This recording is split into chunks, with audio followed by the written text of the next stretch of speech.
حتی اذا فتحت یاجوج و ماجوج وهم من کل حدب ینسلون۔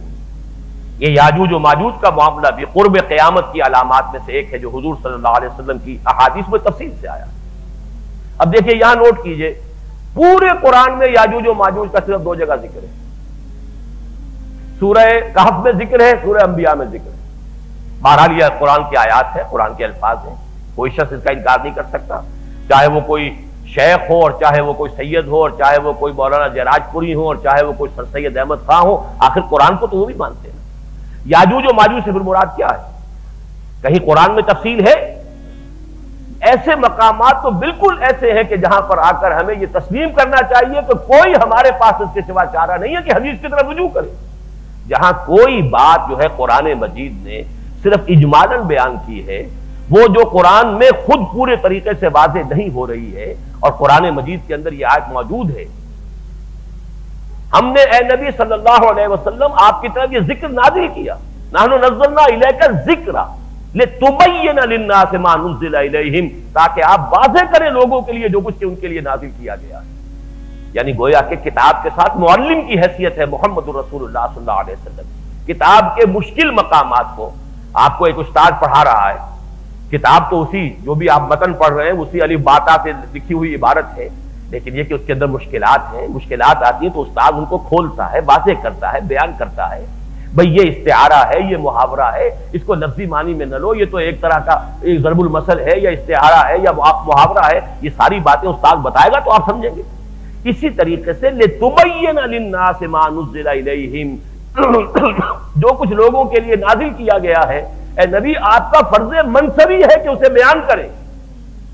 اس یاجوج ماجوج کی تفاصیر آپ کو ملیں گی تو حدیث کے اندر ملیں گی، اگرچہ وہ آج کا میرا موضوع نہیں ہے، لیکن ہے اسی قبیل کی یہ شے، اس کا تذکرہ میں بعد میں بھی کروں گا۔ تو اس حوالے سے اچھی طرح سمجھ لیجئے کہ حتی اذا فتحت یاجوج و ماجوج وہم من کل حدب ینسلون، جب یاجوج اور ماجوج کھول دیے جائیں گے اور ہر اونچائی سے پھسلتے ہوئے چلے آئیں گے ان کے لشکر کے لشکر، واقترب الوعد الحق، اس وقت وہ سچا وعدہ بالکل قریب آن لگے گا۔ فَإِذَا هِيَ شَاخِصَةٌ أَبْصَارُ الَّذِينَ كَفَرُوا، اور اس وقت کافروں کی نگاہیں ٹکی رہ جائیں گی کسی ایک جگہ کے اوپر، جیسے کہ کبھی خوف ہوتا ہے انسان پر طاری تو آنکھیں پھٹی کی پھٹی رہ جائیں اور کسی ایک جگہ ٹک ٹکی بن جاتی ہے انسان، شاخصۃ، ٹنگی ہوئی ہو جائیں گی آنکھیں ان کی، یعنی گویا کہ کسی ایک طرف نگاہ جو ہے جم گئی ہے، آنکھیں پتھرا گئی ہیں خوف کی وجہ سے۔ فَإِذَا هِيَ شَاخِصَةٌ أَبْصَارُ الَّذِينَ كَفَرُوا یا ویلنا قد کننا فی غفلۃ من ھذا بل کننا ظالمین، ہائے ہماری شامت وہ کہیں گے ہم تو ان چیزوں سے غافل ہی رہے، غفلت میں پڑے رہے، بلکہ ہم ظالم تھے، ہم نے اپنے اوپر ظلم کیا، ہمیں تو یہ چیزیں بتائی گئی تھی، ہم نے ان کی طرف توجہ نہیں کی، محمد رسول اللہ نے سارے حقائق کھول دیے تھے، ہم نے ادھر التفات ہی نہیں کیا۔ حدیثوں کی کتابوں میں کتاب الفتن، کتاب الملاحم، کتاب و اشراط الساعہ، یہ سارے کے سارے پورے ابواب موجود رہے، اور ہم نے کبھی ان کو پڑھنے کی کوشش ہی نہیں کی،